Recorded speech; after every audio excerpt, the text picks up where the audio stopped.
श्राद्ध भोज के लिए किसी ब्राह्मण ने एक बार एक बकरे की बलि चढ़ाने की तैयारी आरंभ की। उसके शिष्य बकरे को नदी में स्नान कराने ले गए। नहाने के समय बकरा एकाएक बड़ी जोर से हंसने लगा, फिर तत्काल दुख के आंसू बहाने लगा। उसके विचित्र व्यवहार से चकित होकर शिष्यों ने उससे जब ऐसा करने का कारण जानना चाहा तो बकरे ने कहा कि कारण वह उनके गुरु के सामने ही बताएगा। ब्राह्मण के सामने बकरे ने ये बतलाया कि वह भी कभी एक ब्राह्मण पुरोहित था और एक बार उसने भी एक बकरे की बलि चढ़ाई थी, जिसकी सजा वह आज तक पा रहा था। तब से 499 जन्मों में उसका गला काटा जा चुका था और अब उसका गले कटने की अंतिम बारी है। इस बार उसे एक बुरे कर्म का अंतिम दंड भुगतना था, इसलिए वह प्रसन्न होकर हंस रहा था।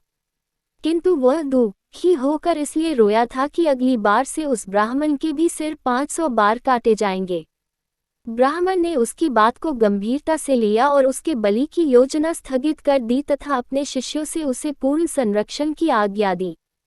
किंतु बकरे ने ब्राह्मण से कहा कि ऐसा संभव नहीं था, क्योंकि कोई भी संरक्षण उसके कर्मों के विपाक को नष्ट नहीं कर सकते, क्योंकि कोई भी प्राणी अपने कर्मों से मुक्त नहीं हो सकता। जब शिष्यगण उस बकरे को लेकर उसे यथोचित स्थान पर पहुंचाने जा रहे थे, तभी रास्ते में किनारे एक पेड़ के शाखा पर नर्म नर्म पत्तों को देख ज्यों ही बकरे ने अपना सिर ऊपर किया, तभी एक वज्रपात हुआ और पेड़ के ऊपर पहाड़ी पर स्थित एक बड़े चट्टान के कई टुकड़े छिटके। एक बड़ा टुकड़ा उस बकरे के सिर पर इतनी जोर से आ लगा कि पलक झपकते ही उसका सिर धड़ से अलग हो गया।